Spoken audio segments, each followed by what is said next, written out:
So welcome to our OneDrive familiarisation and collaboration this morning. I'll just go through the slides here. So we'll start with a nice quotation. So education is a passport to the future, for tomorrow belongs to those who prepare for it today.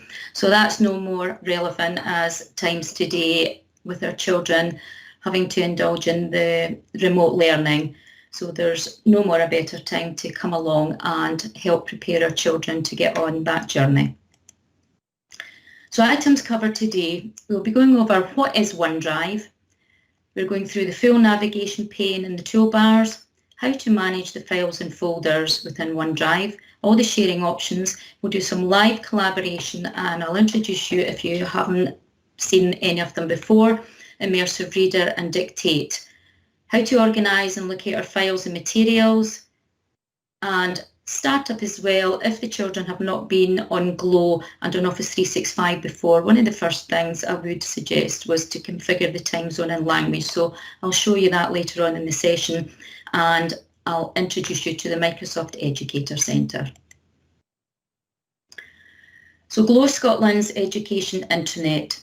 So for pupils, it is important that every child has access to Glow so they can work independently and collaboratively on all their documents that you give them, class topics, projects, and the homework they need to do, particularly from home at the moment. Minimising conflict between Office 365 accounts within your browsers. Some of us have two accounts. I have my corporate account and I have two Glow accounts, so it is quite tricky juggling between them both, particularly when you're jumping into Teams, and there's so much conflict that it does get you all muddled up. So you can use Google Chrome browser, and you can also use it in incognito mode, and you could use Microsoft Edge, which you can get access to incognito mode as well. We won't go into incognito mode, but I will show you what they do look like in the Chrome browser. So this is incognito mode, and you find incognito mode on the top right hand side, the three little dots called the ellipsis, and that will take you into a new incognito window. And this is where it doesn't store all your browsing history and your cookies, etc. So it is quite good if you get access to the incognito browser. Again, your ellipsis, it's up on the top right hand side here. I've just blown it up here in a picture so you can see it. And also there's two, this is the old Edge browser and the new Edge browser, just so you don't get mixed up with either or if you've got older versions. So this is just an example of two browsers that you can use. So what is OneDrive? OneDrive is a huge storage area. Just think of it as a massive room where you could go in and store absolutely everywhere. It is 1,000 gigabyte in Glow. It's 1 terabyte. So 1 terabyte, how do we think of 1 terabyte? Well, what is that space? What can we use it for? What is it? So we can imagine it's roughly about 250,000 photographs, and this could be taken by just a normal 12 megapixel camera, and that is the same as a standard phone. So you can get 250 movies, which equates to 500 hours of HD video, or 6.5 million document pages. So I don't imagine we will ever run out of space. So if you're using Glow, Glow gives you this free 1 terabyte. You can have Office accounts at home, Office 365, you can pay for your Office account, so you may have a personal account, or you can be using a free account, which gives you much lower space. But within Glow, this is all free for any user in Scotland. So you can use OneDrive on your PCs and your Macs. And here it says we can keep all our files up to date, and you can sync via the cloud. You can access anywhere at any time, 24/7. So whether it's at school, whether you're on the go, or whether you're at home. So you can use your phone or your tablets. I use it quite extensively when I'm in class, and I'll show you a little bit more of that as we go through the presentation. So no matter where you are, you can use your phone and you can connect with your Office 365 and your Glow. Now this is an example of how I use my phone. So what I did was I downloaded the Microsoft OneDrive app onto my phone. Once you download the app onto your phone, it comes up as a little icon here. So here is my OneDrive. So now that's it set up on my phone. You have the option on your phone to add accounts. So here you can see I have my personal account. I previously was Fife Council just before I joined on Tuesday. So this is my Fife Council account and my Glow Scotland account. So my phone, very easily, I can flip between either. And here it shows you on the right hand side here, it shows you all the accounts. So at the moment on my phone, it shows you that I am clicked onto my Glow account here, which means any photographs in my phone or anything in my phone, I can share instantaneously from my phone straight to my Glow account. So for example, I've got the date here. This was February 2020. This was just before lockdown. So we were flying with our digital learning in class. So this is one school I was working with. So there was some photos here and I needed to send these. So the children were working on a sway. So I wanted to send these pictures to them so they can incorporate in their sway and in their learning logs. So I selected the pictures and I sent them 8 photos here. I sent directly to my OneDrive.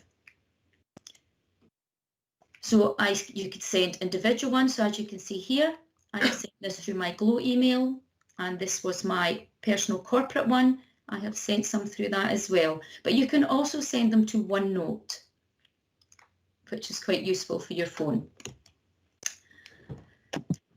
So when you go back to class and the children are back, if they are not already on Office 365 and they're not using their OneDrive, this is what you will see on login and clicking into your OneDrive. I will be sharing the screen. These familiarisation slides that I'm going to show you now, I'm going to go through that when I do my screen share just very shortly. This is to familiarise everybody so that you're not having to follow a mouse and you get tripped up on some of the instructions. So I'm going to show you them visually before I show you them online. So on the first time, if they haven't used it, these pop-ups are all here. So this is a blank, there's nothing here, everything is empty, so it tells you here. You will have these pop-ups the first time sign-in, so you can read these. This is all about getting you started, but when these pop-ups appear, ask the children, once they've read them, they just click this cross here and the pop-ups disappear. Again, working together, it shows you how to collaborate, staff collaborating together or pupils. And again, just click the cross up here to remove them. Now, OneDrive and Office 365, it absolutely is a perfect marriage. Your OneDrive connects to all of your Office 365 applications, and we will speak about that as we go through as well. For me, it is the perfect. I would never go past my OneDrive. Everything I do is stored in my OneDrive, so I know where it is. I'll go through the navigation pane with you. So this is the full navigation pane here, the full picture, but I've split it up into slides for you just to show you what we're going to cover. So we will be doing the navigation pane down the side. We'll be talking about the shared libraries. These are just separate OneDrives. This is if sites are shared with you, they appear down here, and it's almost like a separate little OneDrive. But this is your OneDrive files here. So this is your navigation pane, and you can add the OneDrive app to your desktop as well. So this allows you to work on files on the desktop without having to sync to your device. And you can do your classic view or return. So this is part of the left-hand side of the Launchpad. So here we go as well. Up on the top left-hand side, we have the app launcher. Some people call it the waffle. So I've blown it up here so you can see it more clearly for the drop-down menu. So in the app launcher up here, you get access to all your Office 365 applications. And if you notice, there's all apps at the bottom here. You can click on that for extended apps. The search bar up here, in this area, you can type in anything. So I know I was working on some Victorian documents. So if I, oh, sorry, I'm just popped in the wrong one there. So if I was looking for some work I'd done, maybe a Word document on Victorians, I would just type that in here and it would bring up the documents for you, the latest ones that you'd been working on. We will be going through the upload, how to create the new documents from here as well. So you can create all your new documents from the new, and you can upload any files and folders from this section.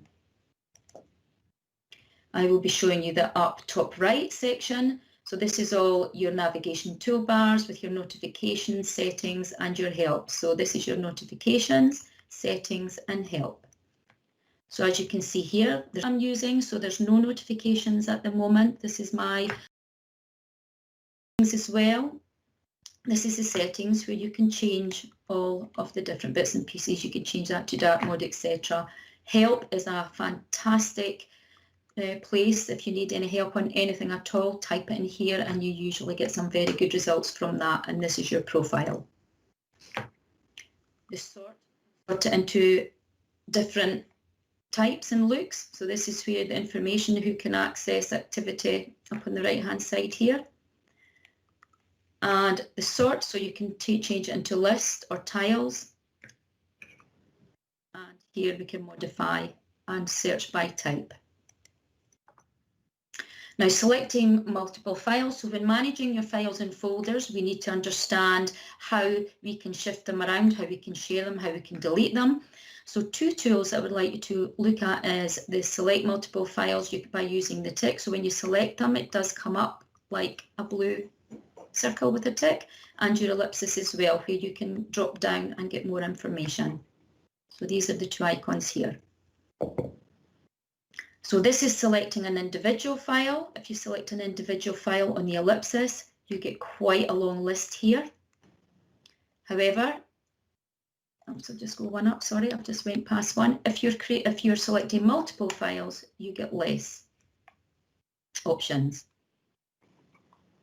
Now Outlook, when Outlook the children are on and they haven't set up their time zone and their language, it is set automatically to United States and International Dateline West. What we have to do is change the language and we have to change the time zone as one of the first things that the children do. So what we need to do is on the drop-down menu, we need to scroll down. It's quite tricky for the children to see. It's a UTC, but what we're looking for is Dublin, Edinburgh, Lisbon and London. Now, if you take notes, you can take notes, but we will be giving you the slides after, so don't worry, there's a lot of information I'm giving you this morning, but this will all be passed to you to reflect on what we've done today. So we change it from United States to Dublin, Edinburgh, Lisbon, and from United States English to United Kingdom English. So the children will have it all set up here and then they would simply save, and that's your time zone. I will show you how to report a GLO concern. So this is the icon here and it will take you to report a GLO concern. This is the form. And now I'm going to do some screen share and go through all the bits again with you. So I'm going to stop sharing for a moment and go back in because it seems to be stuck on that. No problem. Just while we're waiting there, there's a wee question came up about will the webinar be recorded again to watch? And yeah, absolutely, we're recording it at the moment and then we will upload it to our YouTube channel that you can access via the blog, and we'll pop all the links in there for you at the end so that you have them.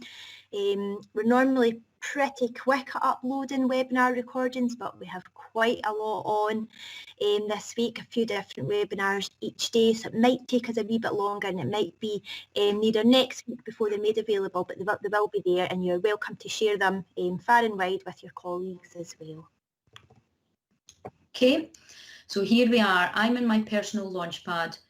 So as you know, you have your Scotland Launchpad, you have your Authority Launchpad, you have your school Launchpad, and the children and yourselves will have your personal Launchpad here. So I'm going to click into the Office 365 Home. And in here, we can see the landing page. Now at the moment, we can see here that it says recommended, but this is things that you've worked on or has been shared with you that will appear at the top.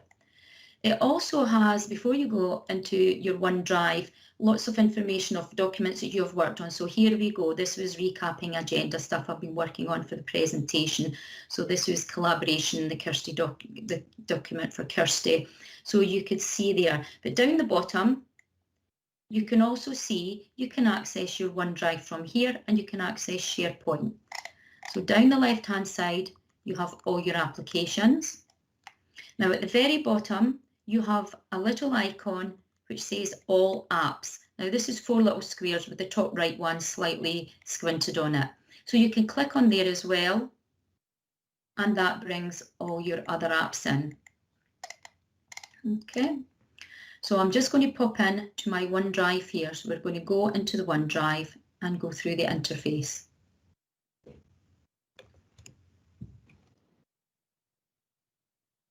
Now your OneDrive supports over 250 different file formats.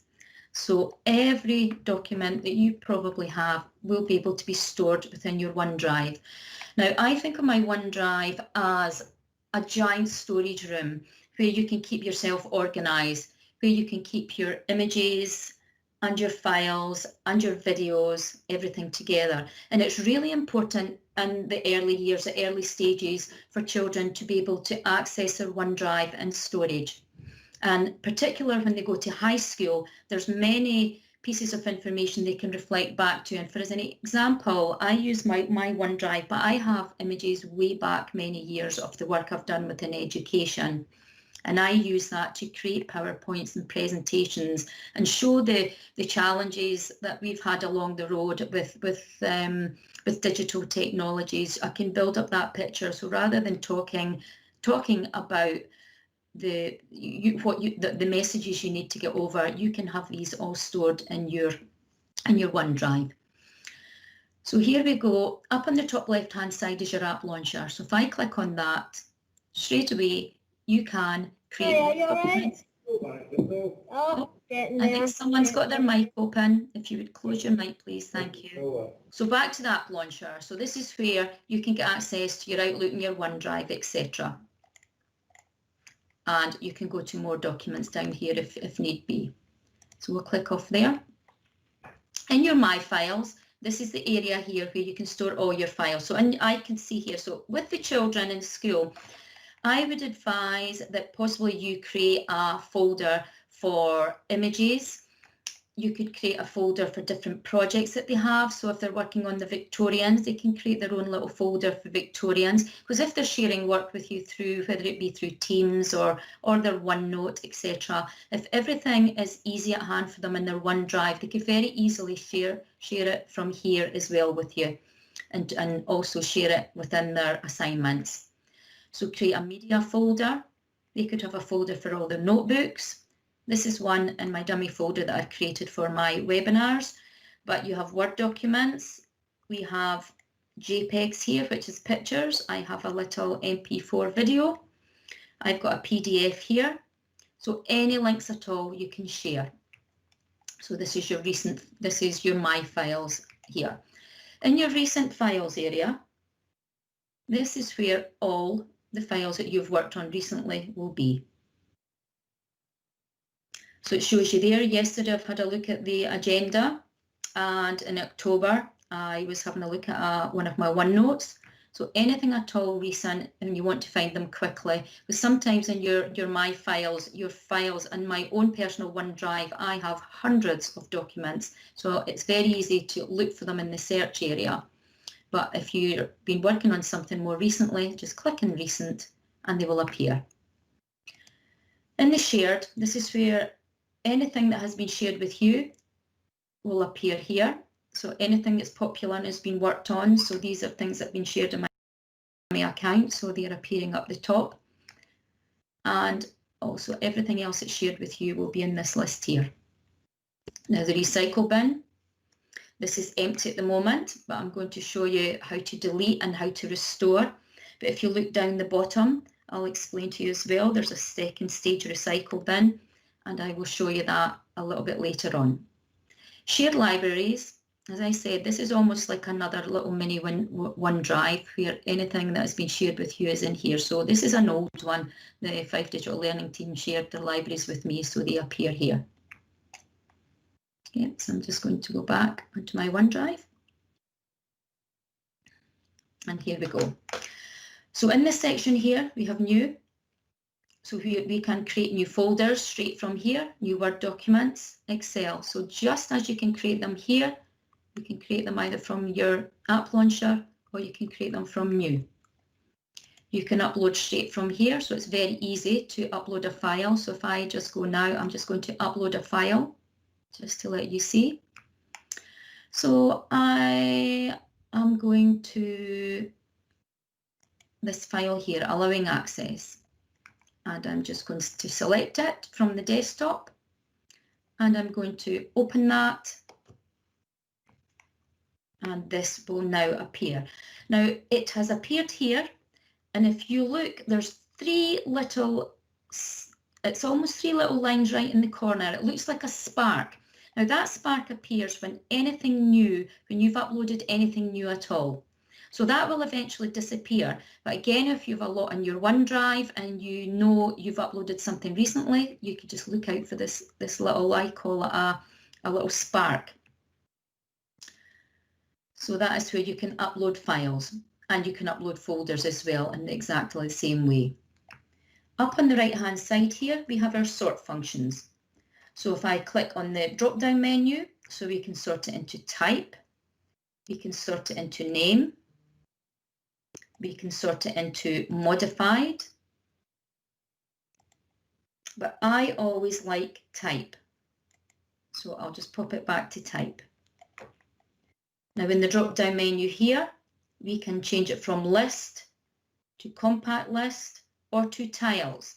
Now, if I am looking for pictures, I always use the tiles, but I've got visual dyslexia, so it depends how you want to view your thing. So you may find that in the tiles mode that this is better for you. That for me is great if I'm looking for images or documents, and that gives me a quick visual reference.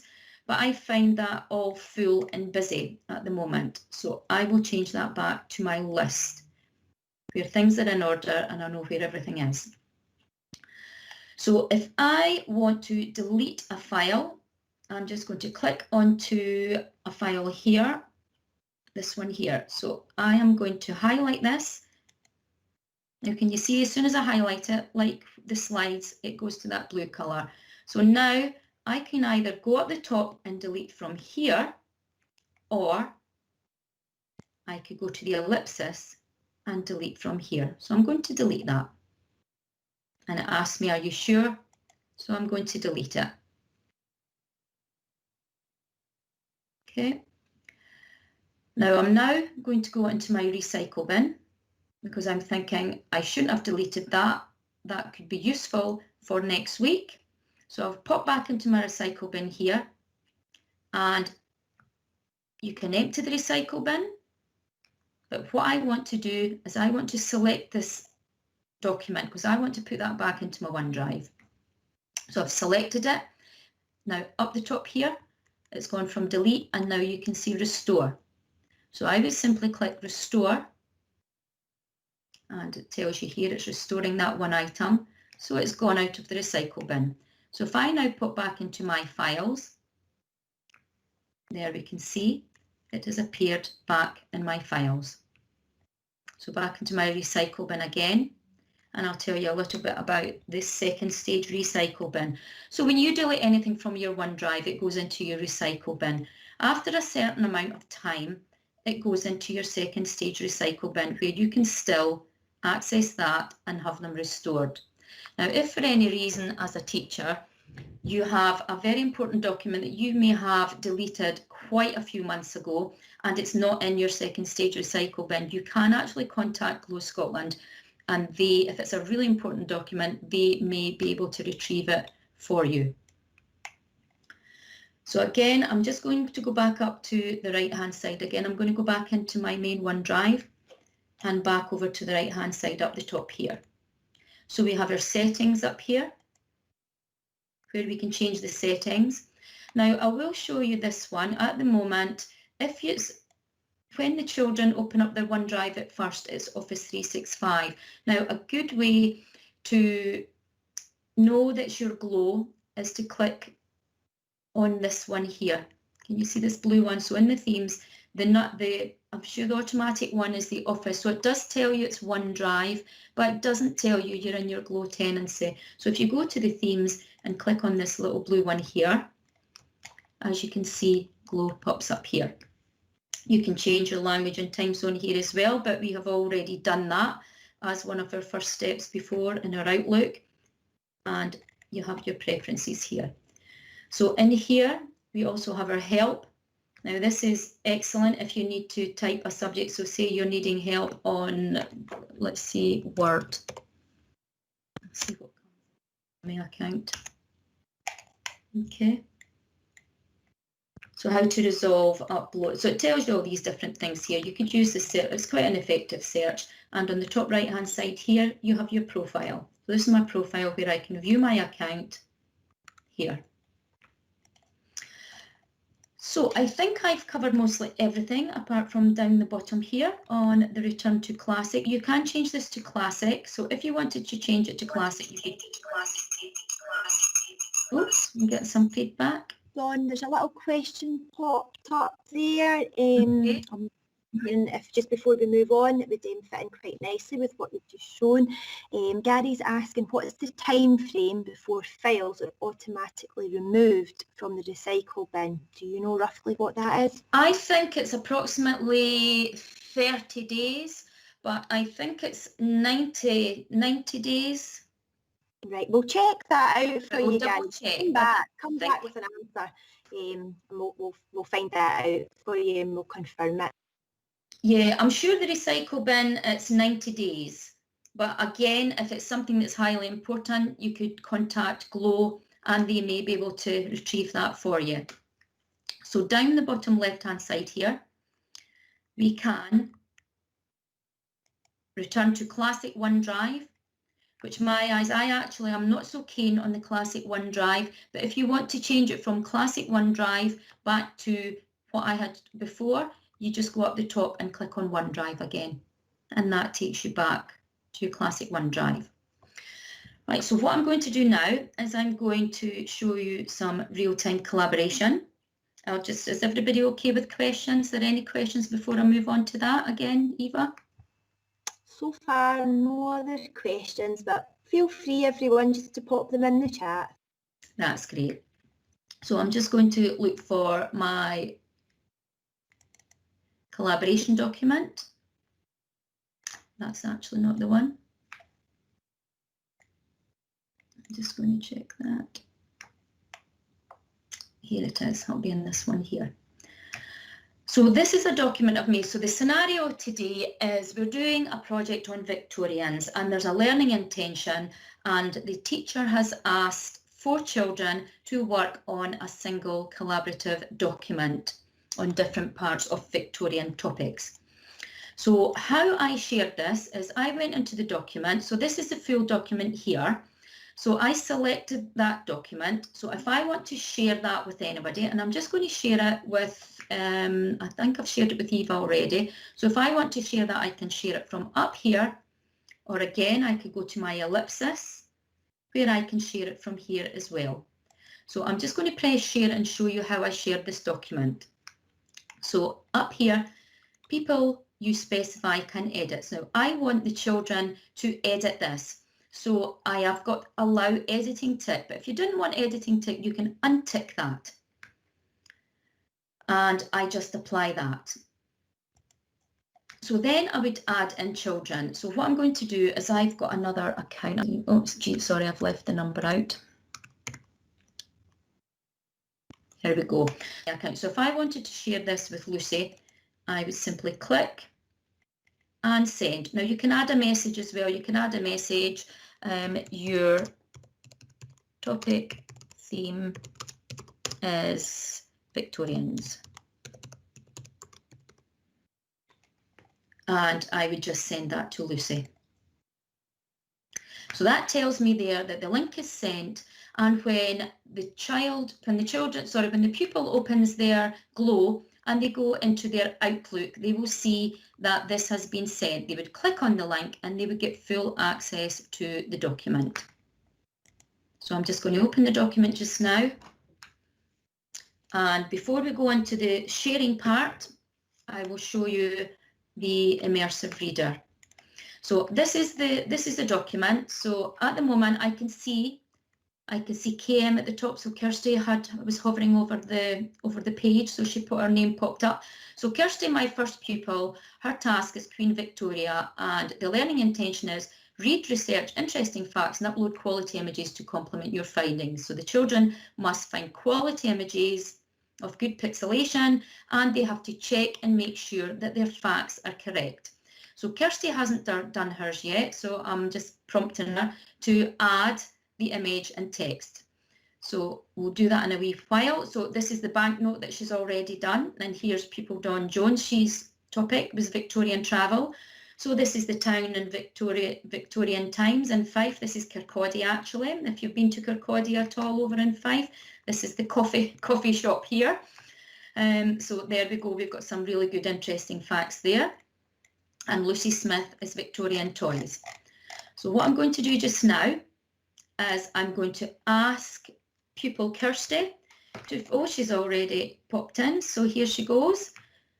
So Kirsty has already went in and she's put in her information, but she hasn't put in her picture yet.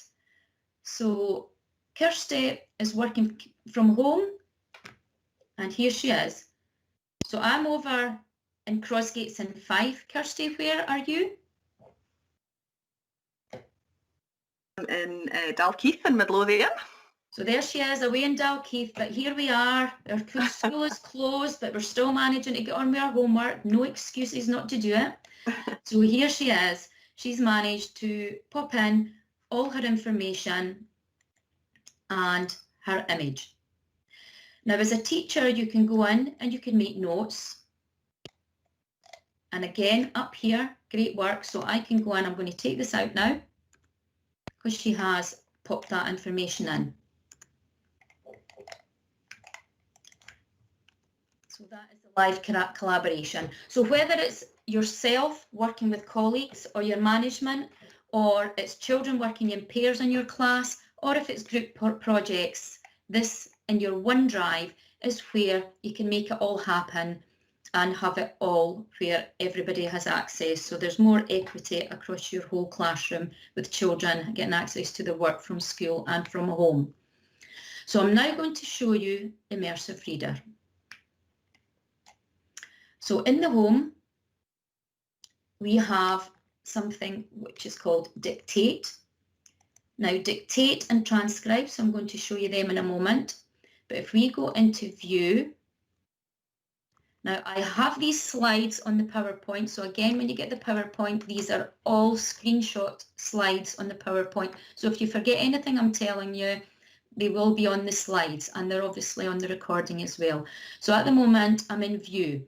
And here we have Immersive Reader. So I'm going to click on Immersive Reader.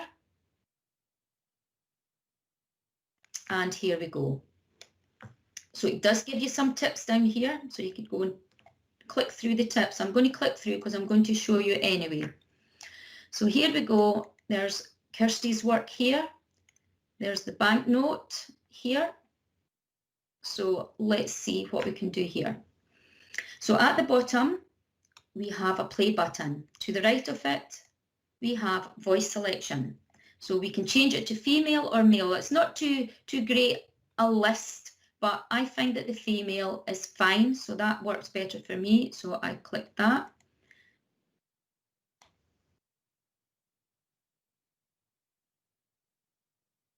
Can you hear that?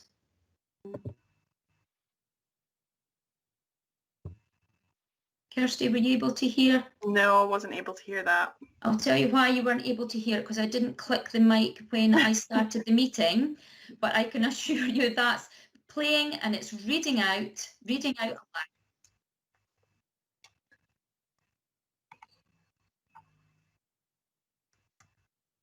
Here, following, and this is reading out to me at the moment. So I'm going to stop that. Now I'm going to pop up here onto the text preferences. Now again, I have visual dyslexia and I have to wear special glasses with tints because I find reading text quite difficult. You can change the text size, but it's not the text size that causes me difficulty. I'm going to pop that back to there, which is fine for me. down a little bit. You can increase the spacing.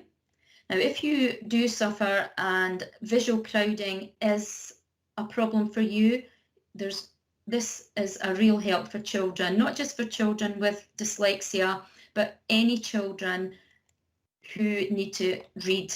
It's just a good help for all children, not just children with specific needs. So you can change to Comic Sans. I know Comic Sans is used a lot in primary schools, but I'll pop that back into Calibri.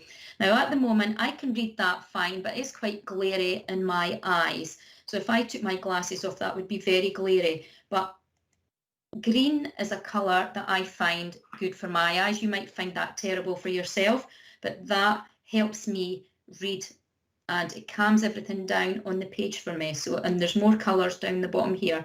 So you can choose what colour best suits you. Or you can, oops, that was a bit bright, or we can switch it back to white. Source formatting as well.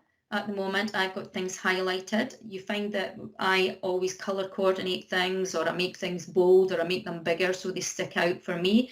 But if you have a document and you've got lots of colour coordination and it doesn't work for you, you can switch off the source formatting if you like. But I'm going to pop that back on. So that's the text preferences. So we can go into the grammar options. So in here, you can change the colours as well to what suits, because if you have a colour background on this, you may have to change some of these colours to suit you. So you can change that to any colour. So at the moment, the nouns are there. So I've got them switched on, and you can go through the document and see all the nouns. You can switch it off. You can put the verbs. So now we have the verbs in orange. So here we go. But if I wanted both the nouns, it shows you them both in the different colours. So I'll switch on the adjectives now. And switch off these. And again, the adverbs, where it's showing you the adverbs down here. Now, you can show labels. So the label is not just the colour, because you could be colourblind. So if colourblind is an issue for you, the colours are not going to make any difference. So you can switch on the labels. So you can see that the adverb is appearing above the word, so you don't have to rely on the colour itself. So I'm going to click that back off again, and I'm going to go up to syllables, so you can change it to syllables. So Victoria. So this is a really good help as well in class when you're doing your literacy work. So I'm going to pop them back off, and I'm going to click my syllables off, and I'm going to go into reading preferences. Now the reading preferences, now line focus for me is really helpful. And again, if your children know these tools are here, it will make a huge difference to them in their learning.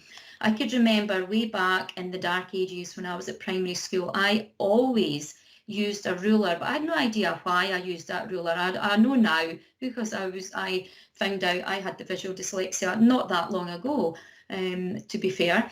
But I always used a ruler to read. I could not read books or passages or schoolwork. I could read it, but I couldn't process it. So to process, I always had to use a ruler.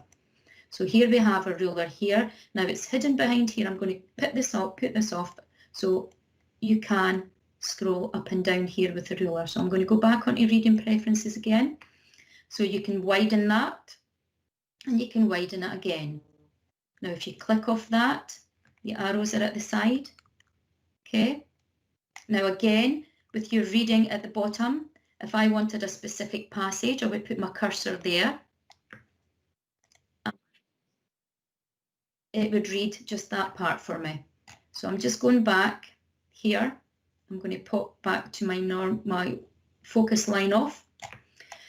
Picture Dictionary is a fabulous little tool. So if we click on Picture Dictionary, and if I click on Throne, all your words don't always have a picture, but they'll either come up with a picture, but if it doesn't have a picture, it will have a spoken voice.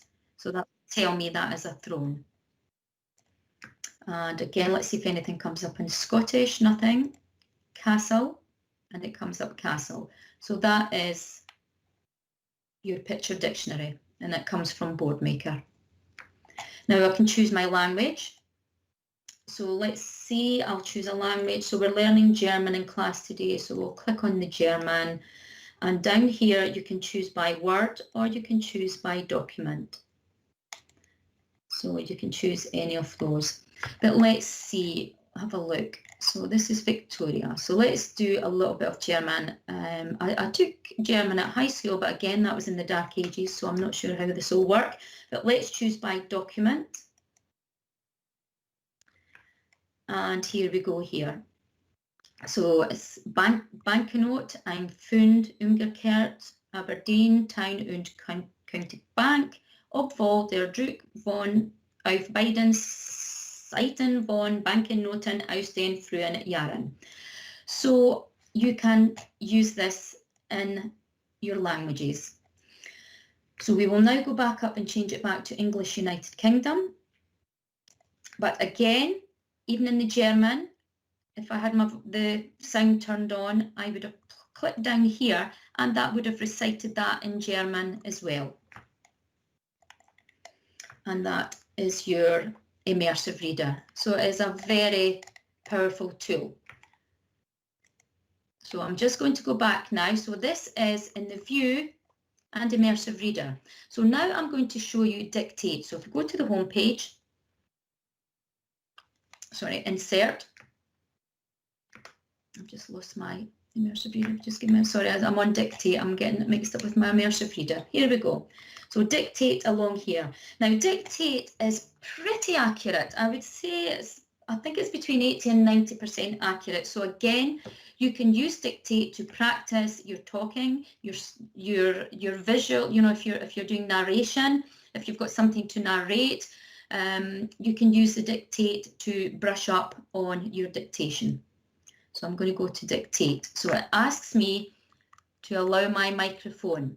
So what I'll do is I will just say back the learning intention and we will just see how accurate it is. So once I'm ready, I'll press allow.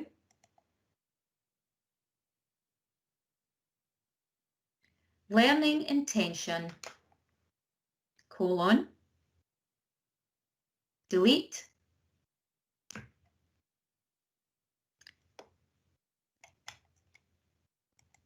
And I stop it down the bottom here. So I'm going to take that back and we're going to do it again. So dictate.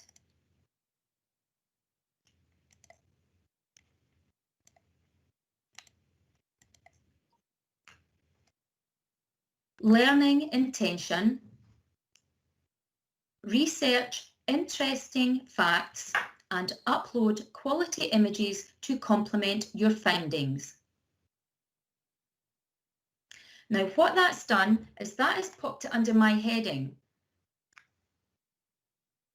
And we'll stop the recording. So it's important where you put your cursor. So if you're doing dictate, I'm going to pop my cursor underneath the actual place where I want the dictation to appear. Learning intention.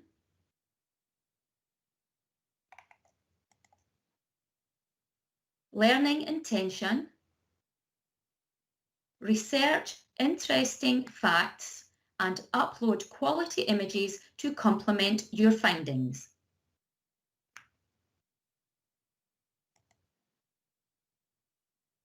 So again, it shows you here, it's fairly accurate.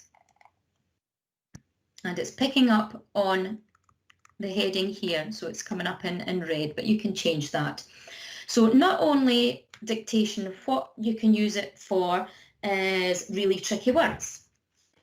So for instance, if the children are finding it really difficult spelling words, or they find difficult writing words, or difficulty in even speaking to adults, they can use dictate. So let's try some of the more complicated words. So I'll go back to dictate again.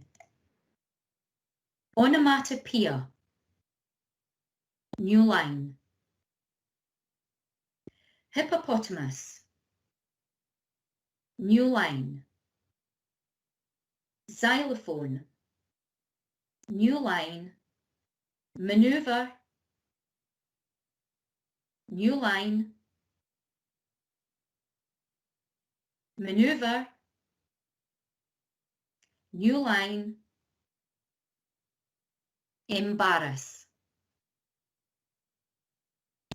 So again, as you can see, it is really good at bringing up really difficult words.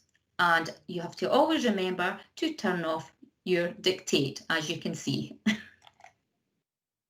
So I'll just pop back to my document now and delete that. So is there any questions at all? I've taken you quite significantly through that. I'll very quickly show you the editor as well. The editor here shows you your spelling and grammar. So there's a lot of good functions in here. And there's actually a good one, similarity checker. So I'll show you this because I've taken some of this from a certain place. Let's see if it finds out. A lot of this information is from actual facts. So let's check similarity and see what it comes up with.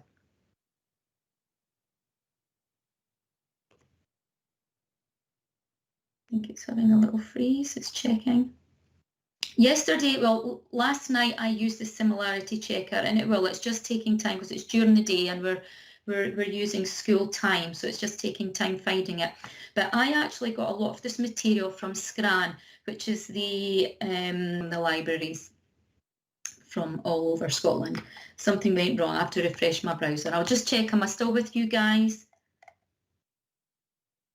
Yeah, we're still here. That's fine. So that's gone over all your dictate and your immersive reader. So I'll stop just now with that. Dawn, there was a wee question there from Mrs. Maxwell. Does this work within a grid or a table as well? Within a grid or a table. I've got actually, I'll show you what it works in. It'll tell you exactly everything. Oops. Can you see this table? Yes. Yes. So I could give you, it's on the slides as well, but this is one of the more up-to-date ones. It tells you exactly where Immersive Reader works. So with OneNote... Maybe zoom in a little bit. Oh, yep. Can we see it? Perfect. So we can get a copy. There is one in the slides, one of the older ones, but this is one of the latest ones, so we can share this as well. So it tells you everything, read aloud, and where you can find it in Word and Outlook and others. Where else? It works also in PowerPoint and in OneNote. It's got Outlook there, it's got Outlook, yeah. So it does work in OneNote and PowerPoint. But it also works in Office Lens where you can scan a printed piece of text and you can place it in OneNote. So it works there as well. So that's a fabulous tool. And if there's any other questions or if you need me to go through anything else again here. Are we okay just to go on? No more questions, Dawn, yeah. No more. Yeah, perfect. So what I'll do is I'll pop back to our PowerPoint here. So a little bit of reflection. Here we are. So the page shows you here. This is the two screenshots, the home and dictate, so you don't forget where it is, the view, and you find your immersive reader here. So just to session recap, we will be showing you the Microsoft Educator Centre once we finish here, but we've recapped on what is OneDrive, our navigation pane and toolbars, all about managing files and folders, our sharing options, our live collaboration and immersive reader, and our dictate. We've gone over the Organise and where we locate our files and materials, and a little touch on how to configure your time zone and language. So we've covered quite a lot in just one small topic, but I hope that it's been useful, but more useful for when children are back in schools, because it's easy enough for us to learn all these different things, but working with classes up to 33 is quite a task when you've got one-to-one devices, or if you've got a small group of devices and the children are all being set up. But if you use these tips today, hopefully the children will be all set up for their remote learning. So before I go into the Microsoft Educator Centre, is there any other questions about OneDrive? Gary was asking if you could get a copy of the table that you showed her. Is there a link that we can put in there, Dawn, to share with What everybody? is what I'll do is I'll pop that link into this PowerPoint because we're going to be sharing the PowerPoint. So I'll make a slide and I'll pop that into it before it's shared. Great, thanks. I'll do that. Okay. So I'm just going to... And we'll share that at the same time as we share the recording to the presentation as well, the webinar as well, so everybody can get that. That's smashing. So again, on the slides, I've created all these QR codes, and if you haven't used QR codes before and you do have a mobile device, a smartphone, download a QR code reader, and you can test that out. If you don't have one at the moment, just go to your app store on your phone, download a QR reader, and when you get the slides, you can test it out, see how it works. So this link will take you straight to the Microsoft Educator Centre. I'm going to go and show you my Educator Centre account and once I go through these slides. So if once I go through these slides, it will show you how to do it and what to do, but please feel free if you need to jump off. That's an hour, but the session will go on for another 15 minutes and I'll take you personally through the Educator Centre, but I'll go through the slides and they are here for you. And I will give you a code. I am a Microsoft trainer, so I can generate a code for any CPD sessions that staff go onto. So I will give you a code today that you can use if you wish to join the Educator Centre, and that will give you your first, I think it's 750 points when you join it. So the Educator Centre is all tailored resources for distance learning. It is an absolute abundance of help, whether you are a total beginner, whether you are nursery, whether you are early years primary, whether you're high school, college or further education. All the resources are tailored for all levels and all levels where children are at. So I have popped in here a video. I've made a quick, it's not an amazing video, but you can, this is just shows you, I've created it on WeVideo, just a quick how-to. So what I'm going to show you just in a wee while is literally the same as what I have in this video for you. So if you just click on that video, it will go through that. So you get access to many free, everything is free courses and free resources. You can become an MIE, and this starts you off on your journey, and this logs all your CPD that you do. I know many of us, we sit off an evening and we try and brush up on PowerPoint, we try and brush up on anything that's Office 365, you know, if we're taking it into class the next day. But if you go through the Educator Centre and do these small courses, they are logged and you can use those for your own CLPL records. So again, this is Transforming Learning with Microsoft Teams. I've put in a QR code for you here, and I've put in also a link. If you haven't got your QR codes, there's a link that takes you straight to the code. I'm not going to talk too much about it because I'm going to show you after this session. So here is digital storytelling with Sway. Eva did an amazing Sway webinar yesterday. So this just, if you've come off Eva's Sway and you want a little bit more brush up on that, you can start the course here. It's an hour. And again, here's the link in the QR code. This is getting started with OneNote. Oops, I've just clicked on the link. There we go. And this is the learning path. This is the 21st learning path. So this is an introduction to the learning. So you would register as a teacher, whether you are a support teacher. You don't have to be a teacher to register to get all the resources. So you would just register with your Glow email address and sign in. What this does is as you go through the courses, it does give you a good sense of achievement, and it absolutely does build your confidence. So you can create your own personal transcript here, and that transcript can be downloaded and you can give this to your management, or you can use transcripts if you are going for interview. You also get lovely certificates. Certificates aren't the be-all and end-all of everything, but it is lovely to get a lovely certificate when you do pass the individual courses. So this is one of the smaller courses where you get 1,500 points. You get 500 in some of them. And it tells you the duration, etc. So this is the transcript that you can download, and you can store that in your OneDrive, and you can have that to share at any time. So a good thing would be is to download it, pop it in your OneDrive, share it with your management, and that could be added to your CLPL. Now, for today's code, I can give you this code. Now, I can also pop it up in the chat for you. If you give a wee moment, I will just get the code here. I've got two things to share with you after the session. In fact, I'm going to share two things in the code. This is the code for this, but I'm going to show you the after session feedback.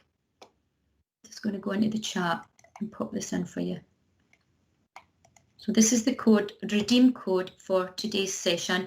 Please make sure that you put the T dash, because a lot of people miss out that dash. So that is the code. Now I'm also going to do the feedback as well, and as you know, this is my very first session today, so I will get better. But it is good to know if there's anything that you think could be done better, anything we can add in to today's session, and anything else that you would like CPD on, please feedback to us, and we'll just put on more sessions. So I'm just going to click off of this one. So we'll finish here before I take you into the screen share of the Educator Centre, if you want to stay on for that. If not, it's just exactly the same as on this slide, so feel free to jump out. So the human connection is the key to personal success. And here we are here, the perfect example of how we are beginning to share and collaborate, not just us with our colleagues and our internal staff from our schools, but it is so equally important to make sure that all our children, whether they are primary 1 through to primary 7 high school, that they all have access to these absolute basics so that they can take control of their own learning. So this is also to our DigiLearn Scotland site. I've got a QR code here. So if you want to go in and explore all the many webinars that's been done by the amazing team that is DigiLearn Scotland. So this QR code takes you straight in there. And you can keep in touch with us by Twitter as well. You may or may not be on Twitter, but if you're on Twitter, you can catch us here. So I'm Dawn at Dawn Jones ICT, Kirsty is at Kirsty McFall, and Eva is at WL_Evo is. So you can catch us here on Twitter as well. But again, I would just take your time. It's not, if you're not on Twitter, I would say that Twitter is a very good place to connect with other educators in your authority and around Scotland, whatever authority you're in, because there is a community that is hugely growing at the moment, the Microsoft community, which you do become accustomed to once you join the Educator Centre, and that puts you in touch with many, and we do have quite a few hundred of Scottish teachers part of the Educator Community Scotland group. So it is worthwhile to share. So I want to thank everybody, if you need to jump off, for coming on today, but I will wait for a few more questions.